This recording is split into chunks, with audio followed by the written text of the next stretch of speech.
Hi, welcome to the channel today. Today is Christmas, so wishing y'all, hope y'all had a Merry Christmas if you're watching this after Christmas. Today I'm going to be going over, preparing for my tomato planting. Now tomato planting is not going to happen until sometime probably middle of February till early March, but I do want to go ahead and get stuff prepared. And what I'm doing this year, I'm going to be growing more tomatoes than I have in the past, and I'm putting them 4 feet apart so you can walk in between them on the rows. My first row over here, I'm going to be growing my paste tomatoes. And then this row is going to be my determinate tomatoes. These 2 rows will probably be my indeterminate tomatoes. And then the other 2, we have a row here, a row over there. We haven't dug yet. We got about 1 inch of rain last night. I had 4 of them done. And what I'm doing, I go ahead and lay off my rows, and I'm taking chicken poultry litter, chicken poop out of the chicken coop. And I'm just, as I've dug the trench, I'm just gonna put some in here. This way, it'll be kind of in the ground. And I can just, I'm trying to put it where the plants are going to actually fit, so I don't measure the, that broke. Heard something pop one of them. So I don't have to fertilize the whole area, though the roots should go the whole area on it. And I'm going to kind of cover it back up. Even on these, I kind of cover that back up. So I have the chicken litter in the ground. So if it does need any phosphorus, phosphorus will be in place. Because our fertilizer, if the phosphorus is on top of the ground, it's not going to move down very fast. More like over the next several months, if not a couple of years. So I will have those planted down. I'm guessing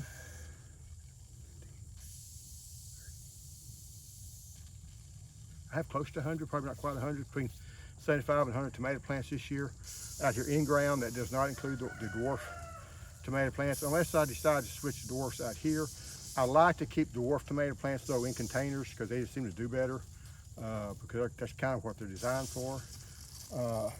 I will show you, now this, you're seeing the weeds starting to come back in, but they're not going to grow really fast, so I'm not that worried about that.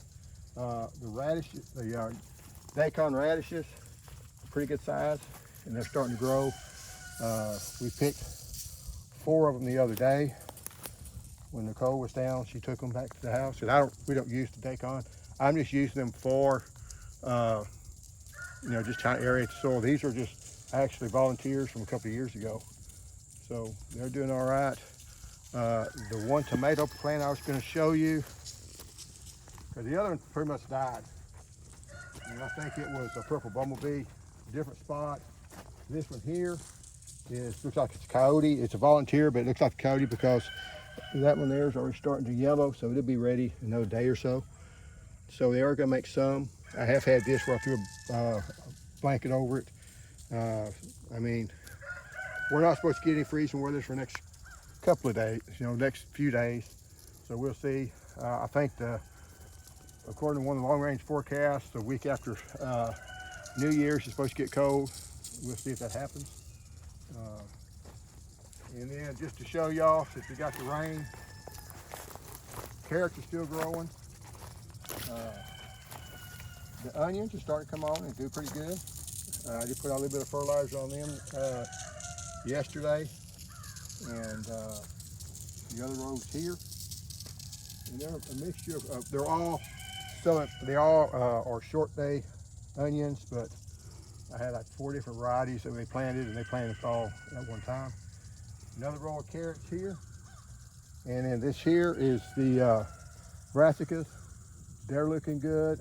The only thing is I'm a little bit nervous. The fact it is getting late and they haven't started making yet. So I'm gonna have to hope these things make in the middle of January. And that may or may not happen. I'm still not seeing any heads. So I'm kind of coming down here. Any of them. So we're gonna see. If we get a cold weather and it kills them all, I still like growing them in this time of year because you're not gonna get hot.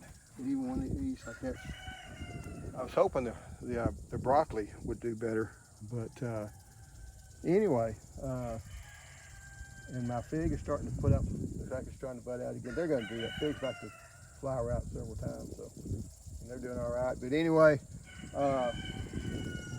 hope you enjoyed the video, and I will kind of keep you once I'm going to count how many tomato plants that I can plant, and then I will go back in and start figuring out what varieties I can plant, because I got more varieties than I can plant. But I'm going to try something different this year. I'm going to try to really on my paste tomatoes, and we'll try to make almost all invincible, or one other variety. Just have 2 varieties of paste tomatoes, maybe 2 varieties of the determinate tomatoes, and then the varieties can come the indeterminate and the cherry tomatoes, because those are more for flavor. I do want my workhorses though to have their own. Because one thing I'm going to be doing is using the Florida weed for the determinants and the paste tomatoes. And if I'm going to do that, you want them all to be about the same size. You don't want to put a determinant on one side and even a taller determinant and a shorter determinant, because when you do a Florida weed, you want them all to be about the same size. And I'm going to be using just cages for the indeterminates and the cherry tomatoes, so it doesn't really matter on those. But that's going to be kind of, I'm going to try that, because in the past couple of years I've had problems when you put the weave in, that I'd have, one of them's this tall, one of them's this tall. When do you put the next, string in? So I'm going to try to keep them all about the same size. We're going to see how that works. But anyway, I'm not going to plant my tomatoes till sometime between New Year's and MLK Day. So I have planted them, I think, too early, then you get these big monstrous plants you're having to deal with. So anyway, that's kind of what's going on in ground gardening, and I'll do a video later on the container garden. Anyway, thanks for watching.